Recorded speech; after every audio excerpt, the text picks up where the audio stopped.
Prosecutors have reached a deal to resolve Texas Attorney General Ken Paxton's felony securities fraud charges. So at a hearing this morning in Houston, Paxton learned he will avoid the trial set to begin on April 15th, and charges will be dismissed pending his completion of certain requirements and payment of a six-figure restitution. Ryan Chandler was at that hearing this morning. He just got back and is joining us in the studio. So first, let's talk about the timeline. This was 9 years in the making. 9 years ago. So this has overshadowed almost the entire tenure of Ken Paxton's time in the Attorney General's office. It all dates back to 2015 when he was indicted by a grand jury up in North Texas on charges that he defrauded investors when he tried to get some friends to invest in this McKinney technology company without disclosing that he was getting kickbacks and getting paid to recruit investors.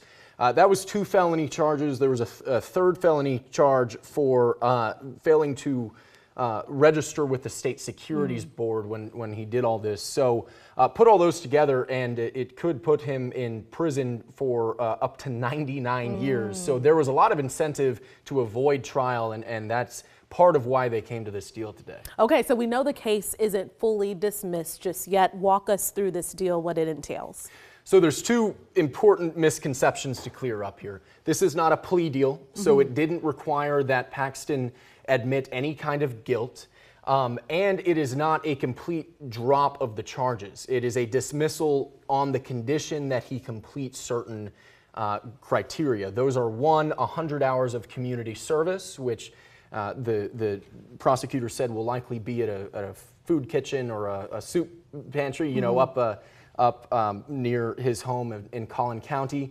It's 15 hours of legal ethics training, and it's $270,000 that Paxton must pay personally to what the prosecutors described as the victims in this case, the people that he allegedly defrauded, to make them whole. So he is by no means getting off scot-free. I mean, that's a hefty fine to pay, but the defense was also happy because it avoids any possibility that Paxton could see jail time. Okay, so Lieutenant Governor weighing in on Twitter, as well as lawyers from both sides. Have we heard from Paxton, and what are we hearing from attorneys from both sides?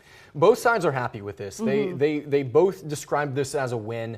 You know, one of the journalists in Houston this morning asked the lead defense attorney, he said, hey, you know, if Paxton is innocent, why did he agree to pay almost $300,000? And the attorney said, look, it's simple. I would cost more if this went to trial, right? So it's actually saving Paxton some money.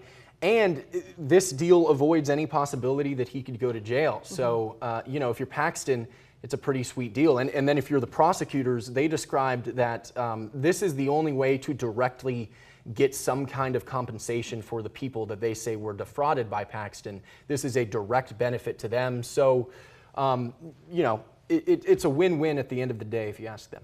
Okay, Ryan Chandler, thanks so much. And we know Monica Madden will have a story coming up later here on KXAN. Thank you.